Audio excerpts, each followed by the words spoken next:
कहते हैं सपने हमेशा बड़े देखो, सपने खुली आंखों से देखो, क्या पता सच हो जाएं। और जिस टीम ने 18 साल तक सपने देखे कि आईपीएल ट्रॉफी उनकी हो सकती है, जिस टीम के लिए 18 नंबर की जर्सी ही उनकी धड़कन है, जिस टीम के फैंस चिन्नस्वामी स्टेडियम को हमेशा लाल रंग का बना देते हैं, वो इस बार आईपीएल 2026 में डिफेंडिंग चैंपियंस का टैग लेके उतरेगी, रॉयल चैलेंजर्स बेंगलुरु। आइए इस टीम को और अच्छी तरीके से जानते हैं, क्योंकि आज इस टीम के बारे में बात करने के लिए मेरे साथ हैं N IPL legend Suresh Raina, और जो इस टीम के साथ जुड़े हुए हैं इन द पास्ट संजय बांगर। आप दोनों का बहुत बहुत स्वागत है। आरसीबी, सबसे पहला सवाल होगा कि इनकी स्क्वाड जिस तरीके से हम देख रहे हैं, क्योंकि इनका ऑक्शन जो है वो अच्छा गया है, ज्यादा बड़े प्लेयर नहीं उठाए, लेकिन जिनको उठाया शायद वो गैप्स जो है वो प्लग करने थे, बिकॉज यू कैन सी कि वहां पे वेंकटेश अय्यर का नाम है, नुवान तुषारा का नाम है, जेकब डफी का नाम है। संजय भाई, आप उस टीम के साथ रह चुके हैं, क्या सोच रही होगी? देखिए, इस टीम ने एक पिवट लिया है। पहले आपने कहा कि मैं उस टीम के साथ जुड़ा था, तो काफ़ी यंगस्टर्स के ऊपर जोर दिया था कि उनको प्रमोट करना है, और एक बहुत अच्छी स्काउटिंग टीम बनाई थी। मगर अब जो पिवट आया है वो ये है कि एक्सपीरियंस प्लेयर्स लो। तो जो भी प्लेयर्स लिए हैं, जैसा आपने जिक्र किया, Venkatesh Iyer proven experience player है, भारत के लिए खेल चुके हैं। और एक स्टैंड आउट पार्ट इस टीम की ये है कि भारतीय जो खेले हैं ना, इसमें जितने भी खिलाड़ी है, 7 की जगह बनती है या 8 की जगह बनती है, आप इम्पैक्ट प्लेयर को जोड़ लो तो 8 में से 7 प्लेयर ने भारत के लिए खेला हुआ है। तो ये मुझे लगता है एक बहुत बड़ी ताकत बनी हुई है इस वक्त इस टीम की। सुरेश भाई, आरसीबी के साथ हमेशा एक शिकायत रहती थी कि इक्का दुक्का 3 प्लेयर्स जो हैं हमेशा उन्हीं के ऊपर फोकस रहता था। It was a team which was more about superstars than, जैसा संजय भाई ने बोला, द यंगस्टर्स। लेकिन विराट कोहली हमेशा धड़कन रहे हैं, उसी के साथ मैंने शुरुआत की थी। अब वो सिर्फ एक फॉर्मेट खेलते हैं इंटरनेशनली, और वो है वनडे क्रिकेट। वापस T20 में आ रहे हैं। आईपीएल में, पिछला आईपीएल बहुत कमाल का रहा था, हम जानते हैं उस खिलाड़ी की शैली, लेकिन वो चैलेंज जो है वो कितना मुश्किल होगा विराट के लिए। आई थिंक जैसे ही विराट कोहली चिन्नास्वामी स्टेडियम में पहुंचे ना, उसका सबसे पहला सवाल होगा कि कौन कौन प्लेयर यहाँ पर हाथ खड़ा करेंगे, डिफेंड करना है टाइटल। क्योंकि आप जीतने के बाद जो दोबारा जीतते हो ना, वो प्रोसेस, वो थॉट प्रोसेस, उसके बाद जो ये बिलीफ होता है, जो संजय भाई ने अच्छी बात बोली कि उनके पास 7-8 ऐसे खिलाड़ी हैं जो ऑलरेडी इंडिया के लिए खेल रहे हैं, और इंडियन प्लेयर्स हैं। जब सीएसके भी 2010 और 11 में जीती थी लगातार, उनके पास भी 7-8 ऐसी लगातार कंटिन्यूसली इंडिया के लिए खेल रहे थे वो। लेकिन इनकी इतनी ज़्यादा स्ट्रॉन्ग टीम में अभी वेंकटेश अय्यर को भी लिया है, देवेंद्र पाटिकर बड़ी अच्छी फॉर्म में, रणजी ट्रॉफी फाइनल में अच्छा रन बनाया, लगातार रन बना रहे हैं। उसके बाद जैकब डफी को भी लेके आए, फिर तुषारा को भी लेके आए, फास्ट बॉलर को। और सबसे अच्छा जो लगता है, इनकी बैटिंग ऑर्डर बड़ी सॉर्टेड है। वो जो विराट कोहली वहाँ पर जाएंगे, पहला सवाल ये डिफेंड करना है हमें टाइटल। कौन कौन 11 लड़के होंगे जो इस बात से सहमत हैं, क्योंकि माइंड सेट है ये। अब जब आपने एज यू राइटली साइड की वो वनडे खेल रहे हैं, T20 नहीं खेल रहे, टेस्ट क्रिकेट नहीं खेल रहे, क्या वो बिलीफ हो, क्या वो चिन्नास्वामी स्टेडियम को बताएंगे ये फ्लूक नहीं था हमारा, हमने बड़ी मेहनत करी थी। तो विराट सबसे पहले यही माइंड में डालेंगे, ये डिफेंड करना है टाइटल आपको। विराट कोहली, फिल शॉट, उसका रजत पाटीदार, उसका देखें Devendra Padikkal, Venkatesh Iyer, Tim David, Jitesh Sharma, fast bowler देखिए Josh Hazlewood, Bhuvneshwar Kumar, Jacob Duffy भी इनके पास हैं। तो फास्ट बॉलर की तो एकदम बेंगलुरु एक्सप्रेस बनी हुई है। लेकिन जो 2 सबसे इंपॉर्टेंट खिलाड़ी हैं, मुझे लगता है कुणाल पांड्या ज़्यादा इंपॉर्टेंट है। फंसे में उन्होंने रन भी बनाए, पावर प्ले में विकेट भी चटकाए। तो ओवरऑल आप इनका पैकेज देखोगे ना, जबरदस्त है डिफेंड टाइटल करने के लिए। देखिए, ये नहीं पता है कि बेंगलुरु में विराट कोहली की मूर्ति है कि नहीं, लेकिन रजत पाटीदार की तो गारंटीड बना दो, क्योंकि 17 सीजन्स कप्तानों ने कोशिश की, नाकाम रहे, लेकिन रजत पाटीदार ने पहले ही सीजन में बतौर कप्तान वो कर दिखाया, शायद बेंगलुरु फैंस के लिए एक अधूरा सपना था। लेकिन सर, अब जैसा सुरेश भाई ने बोला है, डिफेंड करना सबसे मुश्किल होता है। चेन्नई ने किया है, मुंबई ने किया है 19 और 20 में। रजत पाटीदार जो अपनी टीम की तरफ देखेंगे या ओवरऑल इस सीजन की तरफ देखेंगे, क्या वो एक कमजोरी है, इसको पार करना चाहेंगे? इस टीम में पिछले साल भी हमने बात की थी कि क्या कमज़ोरी है इस टीम में, तो थोड़ा स्पिन का आप ये कह सकते हैं कि नॉट श्योर, बट उस वहाँ पर उन्होंने सरप्राइज़ करके दिखाया। क्योंकि फाइनल में जब मैच फंसा हुआ था, तो कृणाल पांड्या ने आके कई बार, मतलब एमआई के अगेंस्ट भी एक मैच था वानखेड़े में, वहाँ पर भी कृणाल पांड्या ने आके इम्पोर्टेंट ब्रेक थ्रू दिलाए।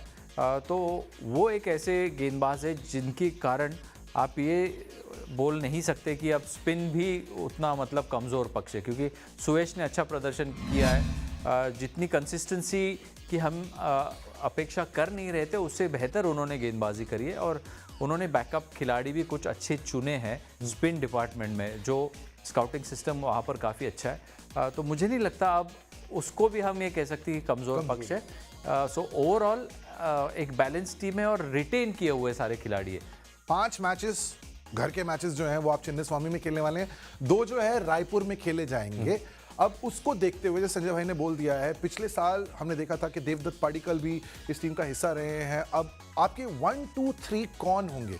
क्योंकि वेंकटेश अय्यर को आपने 7 करोड़ देके खरीदा तो है, लेकिन अगर इतिहास गवाह है तो जरूरी नहीं है कि अगर बहुत ही ज्यादा भारी मुद्रा देके आपने किसी को खरीदा तो वो खेले भी। सो 1, 2, 3 कौन होगा से ओपनिंग गेम? आई थिंक बिल्कुल जैसे आपने बोला खरीदा उनको है, लेकिन डिपेंड करता है कि नंबर 3 पे वो किसको खिलाते हैं। मुझे लगता है कि पाटिकल को खिलाएंगे, ऊपर शुरुआत में तो। सॉल्ट खेलेंगे, विराट खेलेंगे, 4 नंबर जितेश एक अच्छी फॉर्म में। अगर कप्तान बोलेगी कि मैं 5 खेल सकता हूँ, बीच में आप लेफ्टी राइटी कॉम्बिनेशन करेंगे, ऑलरेडी एक 3 नंबर पे लेफ्टी है उनके पास, तो वहाँ पर एक मुझे लगता है कि चांस हो सकता है वेंकटेश अय्यर की, जब ऊपर विराट या सॉल्ट खेल रहे हो, पाटिकल आए हों, अगर लेफ्टी राइटी होगा तो राइटी में आप पाटीदार को रख सकते हो, फिर वेंकटेश अय्यर खेल सकते हो। नीचे देखोगे बड़ी एक्सप्लोसिव बैटिंग है, उधर रोमियो शेपर्ड भी है, टिम डेविड भी है, जितेश शर्मा भी है, तो वो जो आपने बड़ी अच्छी बात बोली ना, सो अगर वहीं पर उनको एक ट्वीक करना है प्लेयर को, मुझे लगता है वो लेफ्टी राइटी लेके वो इम्पैक्ट प्लेयर खेल सकते हैं। हमने देखा KKR में भी खेले, उतना अच्छा सीजन रहा नहीं, लेकिन इस सीज़न मुझे लगता है कि बेंगलुरु का विकेट उनको रास आएगा, जैसे आपने रायपुर में भी 2 मैचेस हैं, क्योंकि वेंकटेश अय्यर एक क्वालिटी प्लेयर है, वो ऊपर खेलना उनको पसंद है, चारों तरफ शॉट्स लगाते हैं,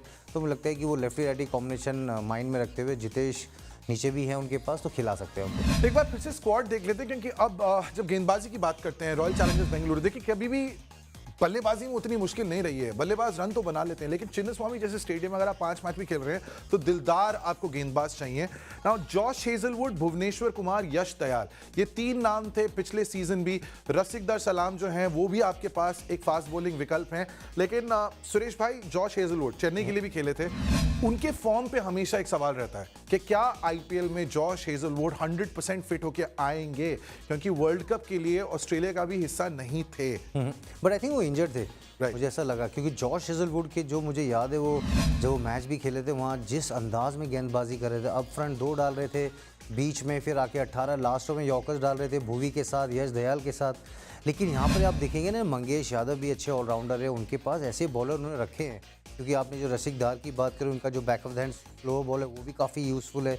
अब देखते हैं कितनी जैकब डफी को खिलाएंगे, उनके पास रोमियो शेपर्ड, फिल सॉल्ट, उनके पास 2 फॉरेनर बच्चे, जिसमें जॉश हेजलवुड आएंगे नंबर 3, नंबर 4 पे वही देख रहे होंगे वो, और टिम डेविड भी वहाँ पर है। तो मुझे लगता है कि थोड़ा सा मुश्किल होगा कि किस अंदाज में वो प्लानिंग कर, लेकिन जॉश हेजलवुड अगर फिट है तो वो पूरे के पूरे मैचेस खेलने वाले हैं। संजय भाई, आप तो ये कर चुके हैं, लेकिन आपको फिर से we'll have to put it on the spot, क्योंकि अगर आरसीबी ने टाइटल जो है वो डिफेंड करना है तो मौजूदा जो स्क्वाड है उसमें उनकी बेस्ट प्लेइंग 11 क्या होगी, यही मेरा सवाल है।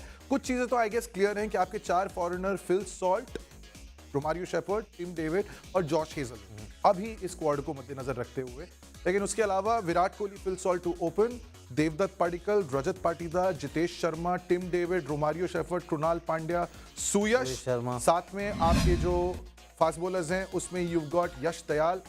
Is there a place for Venkatesh Iyer, या वो बाद में देखा जाएगा? नहीं, कोई जगह नहीं है, क्योंकि देखिए अच्छा खिलाड़ी मिल गया तो सिर्फ आपने उनको काफ़ी पैसे देके खरीदा, इसका मतलब ये नहीं कि उनकी जगह बनती है।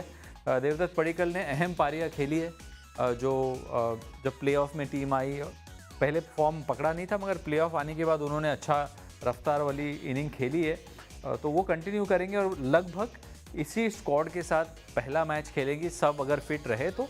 यदि फिट नहीं रहे हेजलवुड के लिए एक जो सबसे अच्छा मैं समझता हूँ पॉजिटिव है आरसीबी के लिए, कि जब खिलाड़ी अपने इंटरनेशनल करियर के लास्ट फेज़ में आ जाता है तो उसका जो कमिटमेंट रहता है ना आरसीबी के लिए, आईपीएल के लिए, वो और बढ़ जाता है, क्योंकि वो सोचते हैं कि थोड़ा और मेरा करियर लंबा हो जाए, मैं एक्स्ट्रा 1-2 सीज़न वहाँ पर खेल लूँ, तो वो हित में आ जाता है जिस भी टीम में ऐसा खिलाड़ी चुना गया हो। ओके, तो 18 सीजन में से 2 टीमें हैं जो खिताब डिफेंड कर पाई हैं। 2010-11 में इनकी टीम चेन्नई सुपर किंग्स ने किया था, ये उनका एक अहम हिस्सा था। And then 2019-20 which was a tough year, क्योंकि वो कोविड का साल था 2020, वहां पे डिफेंड करना एमआई के लिए मुश्किल लग रहा था, but they manage to do it. क्या आरसीबी ये कर पाएगी? अगर एक ऐसी चीज है जिस पे उनको सबसे ज्यादा फोकस करना होगा फ्रॉम द मैन हिमसेल्फ? मुझे लगता है फील्डिंग थोड़ा इम्प्रूव करना पड़ेगा। काफ़ी कैचे छूटे लास्ट सीज़न, और विराट कोहली वहाँ पर है, वो सारी ट्रॉफी जीत चुके हैं। मैंने जैसे पहले बोला था, जब वो ड्रेसिंग रूम में आएंगे यही प्लेयर उससे पूछेंगे कि डिफेंड करनी है ट्रॉफी। अगर वो उस बंदे ने ठान ली, 2 महीना जो ये अभी IPL का जो एक अलग बड़ा महाकुंभ चलने वाला है, उसमें विराट ने यही जहन में डालना है हर प्लेयरों को कि हम ये डिफेंड करने वाले। जब एक बड़ा कप्तान, बड़ा प्लेयर, विश्व का सबसे नंबर 1 बैटर, वो बोलेगा कि क्या क्या प्लानिंग, वो माइंडसेट चाहिए इस चीज़ के लिए। जब हम लोगों ने ये डिफेंड किया था, माइंडसेट यही था कि हमें ये ट्रॉफी दोबारा जीतनी, क्योंकि फाइनल वहाँ पे होने वाला है, पहला मैच वहाँ पे होने वाला है। जब भी वो शेड्यूल आएगा बात के लिए, क्योंकि ये रहता है कि ना प्लेयरों को, एक फ्रेंचाइजी को बताना है कि क्यों ये सक्सेसफुल बनी है लास्ट ईयर, और फैंस की भी उम्मीदें होंगी दोबारा हम RCB को लिफ्ट करते हुए देखें ट्रॉफी। जीतना मुश्किल है, लेकिन उस चोटी पे बरकरार रहना उससे भी ज्यादा मुश्किल है। तो ट्रिपल एस कॉम्बो यहां पे आपको बता चुके हैं RCB के बारे में। संजय भाई थैंक यू, सुरेश भाई thank you. The big question is 18 तो हो गया, क्या 19वां सीजन भी रहेगा रॉयल चैलेंजर्स बेंगलुरु का?